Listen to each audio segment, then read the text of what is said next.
in the spirit of versatile wine, they're wearing a versatile outfit. Hello.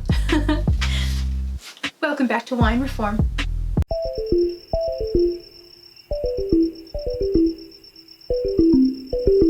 So today is a very exciting day because we are trying boxed wine. I'm sure I mentioned that I've had great boxed wine experiences in the past, but now we're gonna find out, can you have great boxed wine? Today we are tasting Bota Box's Bota Brick and their blend RedVolution. I feel like I need to do the Vanna thing and present it. Although I should present this side because this is the side that wasn't touching the fridge, that didn't freeze. This side definitely collected some ice. Boxed wine. We all know about it. We all have our own impressions of it, but what do we really know about boxed wine? Well, remember when I mentioned how those Australian winemakers came up with the fantastic idea of making a screw top wine bottle? Well, we have Australian winemakers to thank for the boxed wine as well. Boxed wine. It's also known as cask wine, although in Australia it's gone by other names such as goon bag, goon sack, or chateau cardboard, become a favorite of mine. And the idea of packaging wine in a plastic bladder within a box actually came about in 1965. It was invented by Thomas Angove. Now, he didn't get the idea all on his own. He actually took that idea from how battery acid was being safely transported. The only difference was he turned it into something you could use for wine. Originally, the idea, it was met with a lot of resistance at first because you did have to actually take the bag out of the box, you had to snip a corner, and then you had to figure out how to pinch that corner and then with a peg or a clip or something and put it back in the box, and then you could enjoy it, although the clasp or the seal methods did definitely get a lot better, as we can see. So the reason that the cask wine actually took off in Australia is because of their tax laws. They do tax their wine differently than they tax other alcoholic beverages, and so boxed wine was the most cost-effective way to get a lot of wine for hella cheap. In the States, it took a lot longer, and Europe as well, but it took a lot longer for the boxed wine concept to really catch on. At first, here in the States, we tended to associate boxed wine with perhaps boring, not very complex, you know, basic, like really cheap stuff. But in the States, boxed wine actually became popular because of a couple really popular games that people would play at parties in college. One of them being Slap the Bag, and the other game being Tour de Franzia. We know about boxed wine and kind of how it started. We know about what made it popular. Now, in very recent years here in the States, especially, boxed wine has actually elevated in quality, and a lot of winemakers have stopped poo-pooing the packaging method, and for good reason. Fascinatingly, it takes a third of the energy to produce one box of wine, which is typically closer to 3 liters. This is actually smaller, than it does to produce one bottle of wine. And it is also a lot cheaper to transport said wine. It's definitely a more cost-effective option, and a lot of winemakers have realized that maybe that's a good thing. Although the idea of a boxed wine has really taken off in many other sizes because as you can see, I have what is equivalent to 2 bottles of wine, which is less than the typical box, which carries about 4 bottles of wine worth. There's also smaller individually packaged boxes of wine that come in Tetra Paks, which I like to describe as elevated juice boxes. Let's talk about Bota Box or Bota Brick. Bota actually comes from the Spanish word botas, which botas are the wineskins that Spanish travelers used to carry their favorite vino in and drink it when they got thirsty. As you can see here on the side, Bota Box really did take that to heart, and they are marketing their wine as something you can take with you on adventures. Bota actually designed their packaging to be a lot more earth-friendly. Anyone who perhaps knows more about this, please drop it in the comments, because I'm always very excited to learn more about how to be more environmentally friendly in the way that I live and what I consume. It's good to be informed. Bota actually boasts that not only is their box recyclable, the bladder that comes within is recyclable as well, as it is a BPA-free plastic. If you live somewhere you can recycle, I would definitely take the time to recycle the whole box. This is also designed so that you can keep your wine for longer. Because it is in a bladder and it comes through a spigot, you can pour wine without letting oxygen back in, which is something you really can't do with a bottle. Once you open it, you're letting oxygen into the container and you can't do anything to get it back out. So you do have to drink bottles faster. So they boast that this method means your wine will last in this container opened for 30 days. That being said, boxed wines are not designed to age. They are in the wrong kind of packaging for that. So if you do want to age wine, let it sit in a cellar. Don't do that with this. It's not going to turn out right. It will go funky. Something else to note is that not only does Bota have 3 sizes for their 13 wines, they also have a Nighthawk line as well, which is a bit higher end if you're looking into that, but I thought, nah, let's start with the basics. Bota has a vineyard in Manteca, California, so they really do, as you can see on this side. Another fun thing about this packaging is you can say a lot more about your company on a box than you can on a bottle, which I think as a graphic designer I really do appreciate that.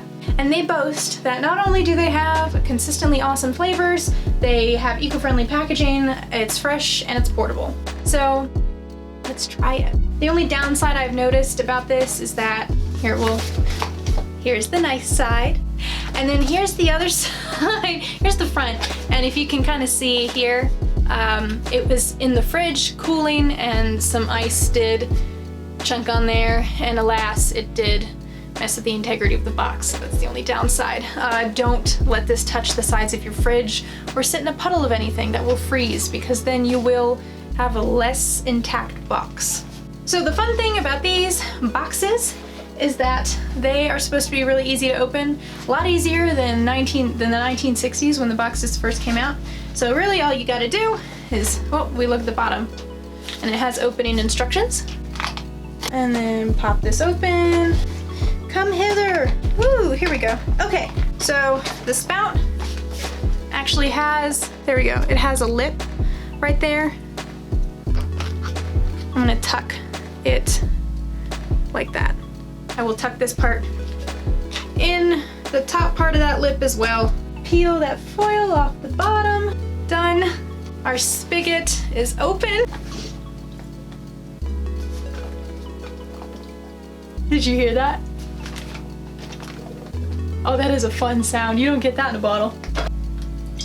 Ooh! The first thing we do when we are evaluating a wine is we look at it. Look at the color. So this is a wine blend, so I don't know exactly what's in it. I could probably try to guess based on tasting what maybe a couple of the grapes are that are in the blend, but for the most part, we don't know. It has a purpley kind of red color. It's fairly light bodied, and something I did notice is there is sediment in this wine.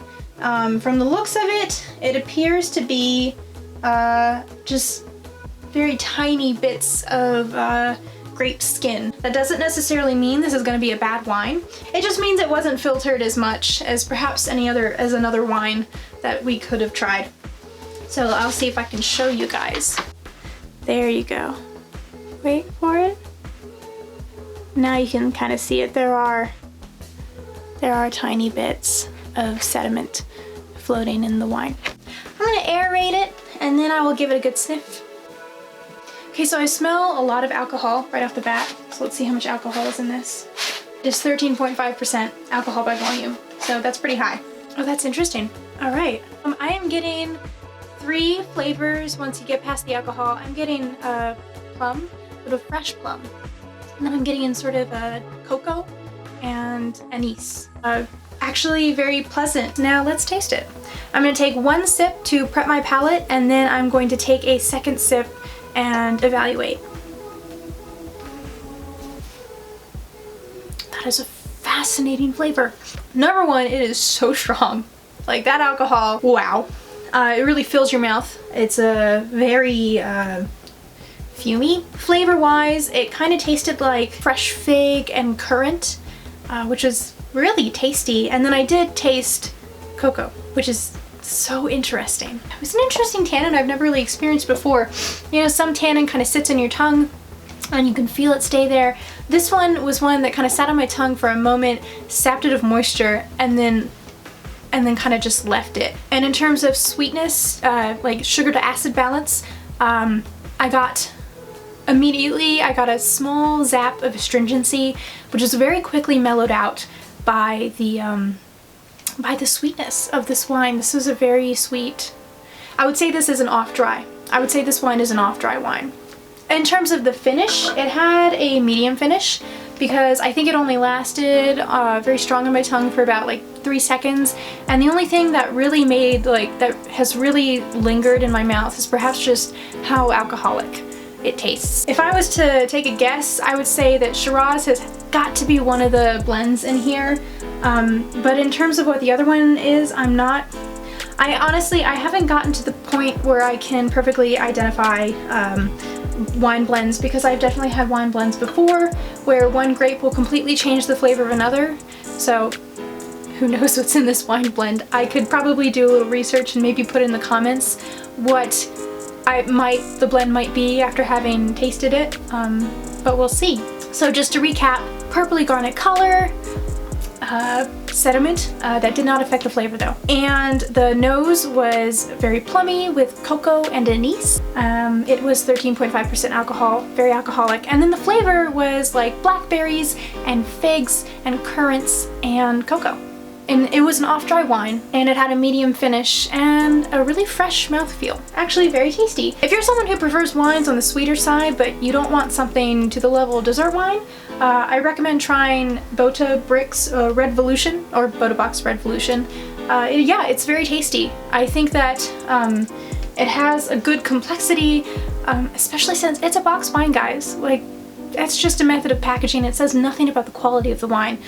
I think because this wine is more of an off-dry, it's definitely on the sweeter side, I would pair it with salty snacks. Potato chips, popcorn, pretzels, maybe hot dogs or something like that. Anything that you would have with family when you guys are maybe getting together to watch a movie or a game, or just do something together, maybe play a game. I think that's what this wine really would encourage. Get yourself a Bota Brick and have a movie night. I think it would be really pleasant.